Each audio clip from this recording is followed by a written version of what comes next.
नमस्कार दोस्तों, अगर आप यूपी पुलिस कांस्टेबल की तैयारी कर रहे हैं और आपका मॉक में स्कोर नहीं बढ़ रहा है तो ये वीडियो आपके लिए ही है। तो मैं इस वीडियो में बताऊंगा मॉक टेस्ट देने का सही तरीका, कैसे बढ़ाएं स्कोर, क्या मॉक देना शुरू कर देना चाहिए, जिसका सिलेबस इनकम्प्लीट है वो क्या करें। तो चलिए वीडियो शुरू करते हैं। तो वीडियो शुरू करने से पहले मैं बताना चाहूँगा, मेरा नाम है शिवा नायक और मैं यूपी पुलिस कांस्टेबल में अभी रिक्रूट हूँ। तो ये वीडियो आपके लिए ही बनाई है, बिल्कुल भी स्किप ना करें। एक एक पॉइंट, मैं इन 4 पॉइंट्स पर बात करूँगा। ये एक एक पॉइंट आपके लिए इंपॉर्टेंट है। तो चलिए वीडियो शुरू करते हैं। तो पहला पॉइंट ले लेते हैं, स्कोर कैसे बढ़ाएं, मॉक में स्कोर कैसे बढ़ाएं। अगर आपका सिलेबस कंप्लीट हो चुका है तो आप डेली मॉक दो, क्योंकि डेली मॉक से आपको पता चलेगा कि आपका क्या क्या गलतियां हो रही है। एनालाइज करोगे तो आप डे बाय डे इम्प्रूव करते रहोगे। तो अगर आपका सिलेबस पूरा हो चुका है तो आप सेक्शन वाइज भी अलग अलग और टॉपिक वाइज भी और फुल्ली लेंथी अपना मॉक टेस्ट दे सकते हैं। और जो मॉक देना है आपको वो दोनों तरीके से देना है, ऑफलाइन ऑनलाइन दोनों, क्योंकि आपका ऑनलाइन में आपको एनालाइज करके पता चल जाएगा आपकी रैंक क्या आ रही है। आप ऑफलाइन में आपको प्रैक्टिस हो जाएगी, क्योंकि आप जब एग्जाम हॉल में जाओगे तो आपको अजीब सा नहीं लगेगा, एकदम आप घबराओगे नहीं। आप OMR सीट भर चुके हो पहले ही, कैसे कैसे करते हैं ऑफलाइन में, तो आपको सब कुछ पता होगा। तो आप ऑफलाइन जैसा बिल्कुल एग्ज़ाम जैसा कर दोगे। दूसरा पॉइंट है हमारे पास, मॉक टेस्ट देने का सही तरीका क्या है।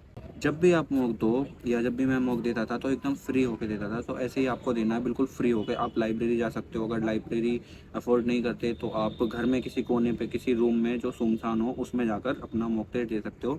बिल्कुल जैसे एग्ज़ाम हॉल में बैठते हैं, बिल्कुल शांति, कोई छेड़छाड़ नहीं, कोई छेड़ने वाला नहीं। घर में बिल्कुल ऐसे ही मॉक दो और बिल्कुल फ्री माइंड होके, जैसे आप बिल्कुल एग्ज़ाम हॉल में बैठे हो, कोई आपको नहीं छेड़ेगा।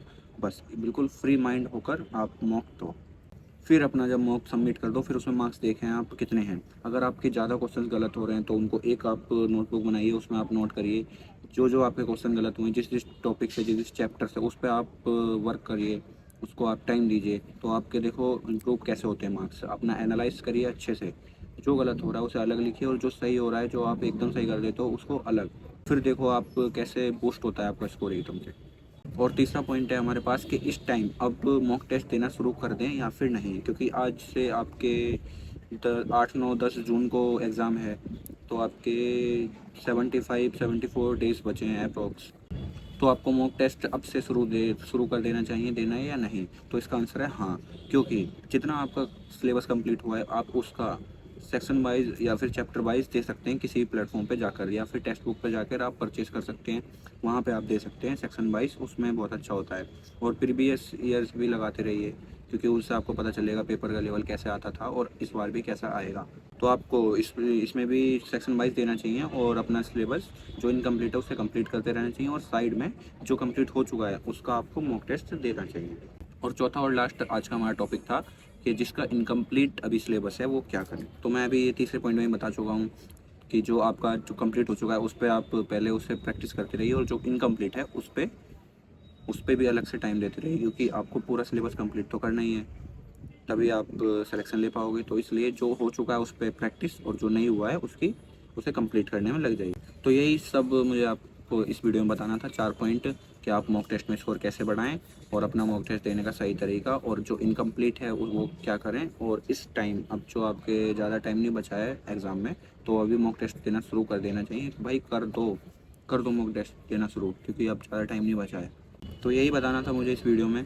अगर आपको वीडियो अच्छी लगी तो लाइक कर दीजिए और चैनल को सब्सक्राइब। और आपका इस टाइम जो मॉक टेस्ट में स्कोर आ रहा है वो कमेंट में बता के जाएं, ताकि मैं आगे वीडियो बनाऊं, उसमें भी आपसे पूछूंगा, उसमें मैं खुद देखूंगा, एनालाइज करूंगा कि आपका इम्प्रूव हुआ है या फिर नहीं, मॉक टेस्ट से आपका स्कोर इम्प्रूव हुआ या नहीं। आपको फिर बता रहा हूँ, मैं आपको दोनों तरह से मॉक देने हैं, ऑनलाइन भी और ऑफलाइन भी। ऑफलाइन से आपका बिल्कुल प्रैक्टिस हो जाएगी एग्ज़ाम हॉल जैसी, जैसे आप एग्ज़ाम में बैठे हो। जो ऑफलाइन नहीं देते, खाली ऑनलाइन दे के चले जाते हैं ना, वो एग्ज़ाम हॉल में जाके घबरा जाते हैं। उनके पास जब एकदम वो आती है पेपर सीट या फिर OMR सीट, वो एकदम घबरा जाते हैं कैसे भरें कैसे नहीं। तो आप प्रैक्टिस करके पहले ही जाइए। और ऑनलाइन से आपको एक ये बेनिफिट होगा कि आपकी रैंक पता चल जाएगी, आप कितना कितना अच्छा स्कोर कर रहे हो, कितने बच्चों से, कितने बच्चे आपके ऊपर हैं, कितने नीचे हैं। तो आपको उसमें अपना स्कोर के हिसाब से आपकी रैंक पता चल जाती है। तो चलिए मिलते हैं किसी नेक्स्ट वीडियो में, तब तक के लिए बाय एंड जय हिंद।